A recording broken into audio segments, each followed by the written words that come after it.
सीता जी, आप अपने को अनम्यूट कर लीजिए। जी जी, आपने इस फैसले को किस तरह से देखा है? एक तो ये अगर कानून की दृष्टि से देखा जाए तो दोनों जो जाने माने वकील हैं उनके हिसाब से ये बहुत ही वाजिब तरीका है इस मामले को सुलझाने का या इस मामले की सुनवाई करने का। लेकिन अगर आप इसको इस तरह से देखना चाहें कि इस तरह के विवाद अगर अदालतों में पहुंचते हैं और उनको इस तरह से मौका मिलता है, तो ये तो एक एक अंतहीन सिलसिला शुरू होने का भी एक रास्ता खुलता है कि किसी भी मस्जिद को लेकर, किसी भी धार्मिक स्थल को लेकर कोई भी पक्ष अदालत में कुछ भी मांग लेकर जाएगा और फिर एक नया सिलसिला उसकी सुनवाई का और झूठे सच्चे आरोपों प्रत्यारोपों सबूतों का सिलसिला शुरू होगा। और हम देख रहे हैं कि पिछले 1-1.5 महीने से किस तरह से समाज में जहर घुल रहा है। सुप्रीम कोर्ट ने भी इस पे चिंता जताई है कि भाईचारा और शांति हमारी सबसे बड़ी प्रायोरिटी है, लेकिन ये हो रहा है। आपकी टिप्पणी?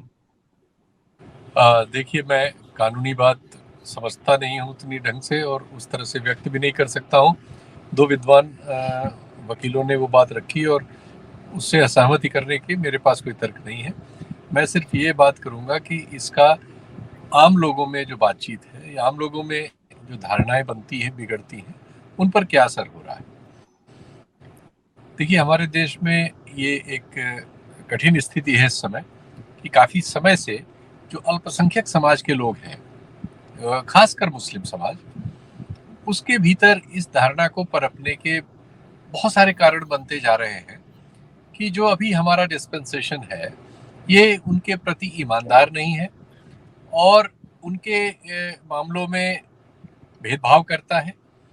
एक ही तरह के मामलों में, दंगे या किसी भी किस्म के अपराध में, उन पर ज़्यादा सख्ती से प्रशासन पेश आता है, ज़्यादा कड़े कानून लगाता है, उनकी जमानतें नहीं होती। और दूसरी तरफ इसी तरह या उससे भी ज़्यादा गलत चीज़ करने वाले जो बहुमत आबादी के लोग हैं, बहुमत हिस्से के जो लोग हैं, उनके साथ वैसा नहीं होता और उनको आसानी से जमानत वगैरह मिल जाती है, उन पर वैसी सख्त धाराएं वगैरह भी नहीं लगती। इसको न मानने की वजह कम है और मानने की वजह बहुत सारी है, इसके बहुत सारे तर्क हैं। दूसरे दुर्भाग्य से ये जो हमारे यहाँ ये जो प्रसंग है और इससे जुड़े हुए जितने भी प्रसंग हैं, इन सब में जो कुछ इस देश में अब तक हुआ है सब कोर्ट के ही जरिए हुआ है। पूरा जो बाबरी मस्जिद और राम जन्मभूमि वाला प्रकरण है उसमें सारी घटनाएं थ्रू कोर्ट हुई और ये दुनिया भर में, चूंकि वो फैसले की हमारे देश में भी और दुनिया भर में उसकी मीमांसा हुई है और ये माना गया है कि वो फैसला न्यायिक कम और प्रशासनिक ज्यादा था। मतलब वो देश की प्रशासनिक व्यवस्था की तरफ से लग रहा है कि ऐसा फैसला कर दीजिए, तो वैसा फैसला कर दिया गया। अगर वो न्यायिक फैसला होता तो शायद कुछ और होता। ऐसी धारणाएं हैं, मैं ये नहीं कह रहा हूं कि बिल्कुल ऐसा एग्जैक्टली होगा। अब इस केस में जो है, जो धारणाएं और जो सूचनाएं सामने आ रही हैं वो बड़ी चिंताजनक है। जैसे मुझे बताया गया कि ये जो मस्जिद कमेटी के लोग हैं, इन्होंने देश के बहुत नामी, बहुत बड़े वकीलों को जो बहुमत समाज से आते हैं उनको इंगेज करने की कोशिश की और वो नहीं कर सके। किसी ने वैसे मना नहीं किया लेकिन लोग व्यस्त मिले और कोई वैसा नाम वो सामने नहीं रख सके। तो फिर जस्टिस अहमदी साहब के जो बेटे हैं और अहमदी साहब, उन्होंने इसको किया। उन्हीं की मतलब उससे आते हैं वो। अब अगर ये बात सही है तो ये भी अच्छी बात नहीं है। इस स्तर पर अगर ऐसी स्थिति बन रही है तो ये नहीं होना चाहिए। मेरा ये कहना हो सकता है कि धारणा, हो सकता है बात एकदम गलत हो सकता है कि उन्होंने जहां संपर्क किया हुआ एक दो लोग व्यस्त रहे हो, बाकी लोगों तक वो पहुंचे ना हो, लेकिन इस तरह की भी बात है। दूसरी एक और खराब बात ये आ रही है कि हमारे जस्टिस चंद्रचूड़ साहब जो है वो वरिष्ठता क्रम में अब तीसरे नंबर पर हैं।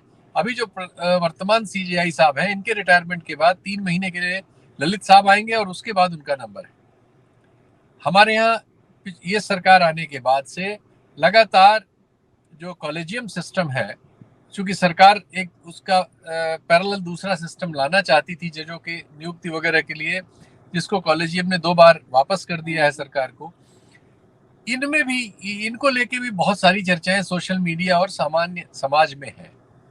वो दूसरा पक्ष इस सिस्टम में गलतियां बताता है और इसमें भाई भतीजावाद और कुछ परिवारों का कब्जा और तमाम दूसरे आरोप उसके ऊपर लगते हैं। और दूसरी ओर इधर से चूंकि एक प्रेस कॉन्फ्रेंस की गई थी जिसमें सुप्रीम कोर्ट के 4 जजेस बैठे थे और उसके बाद इस तरह की बातें बहुत बार बहुत तरह से हुई हैं। सार्वजनिक फोरम्स पे सिटिंग जजेस ने और हाल में ही रिटायर हुए बहुत सारे जजेस ने बहुत सारी बात कही है। तो ये बात अब सिर्फ लेमैन की नहीं है या अफवाहों की नहीं है। बहुत सारे लोग जो जुडिशियल इस प्रोसेस में काम कर चुके हैं, काम कर रहे हैं, उन लोगों के तमाम कहे के अनुसार भी कुछ धारणाएं बनी हैं। उन धारणाओं से ऐसा लगता है कि सरकार और जुडिशरी में ये स्थिति है कि सरकार जुडिशरी पर कब्जा चाहती है, कंट्रोल चाहती है। जुडिशरी में कुछ हिस्सा उस कंट्रोल के मतलब कंट्रोल में आ जाता है, लेकिन कुछ हिस्सा है जो उसका प्रतिरोध करता है और जी एक स्थिति बनी हुई है। और चूंकि दोनों बिल्कुल मिलके बहुत सारे काम करते हैं और लोगों में बहुत सारी नियुक्तियों के बारे में बहुत सारी गलतफहमियां हैं। जैसे अभी एक सांसद जो गोरखपुर से हैं, रवि नाम है उनका, उन्होंने एक ट्वीट कर दिया था एक हाई कोर्ट के जज की नियुक्ति पर मोदी जी को धन्यवाद देते हुए कि आपने एक बहुत अच्छी नियुक्ति की है। तो उस पर फिर लोगों ने हल्ला किया कि क्या मोदी जी नियुक्त करते हैं जजेस को हाई कोर्ट में और सुप्रीम कोर्ट में। लेकिन फिर भी सरकार का उसमें एक रोल है। तो अब इनको तीसरा जज बनना है, मतलब बनेंगे इनका वरिष्ठाक्रम के अनुसार।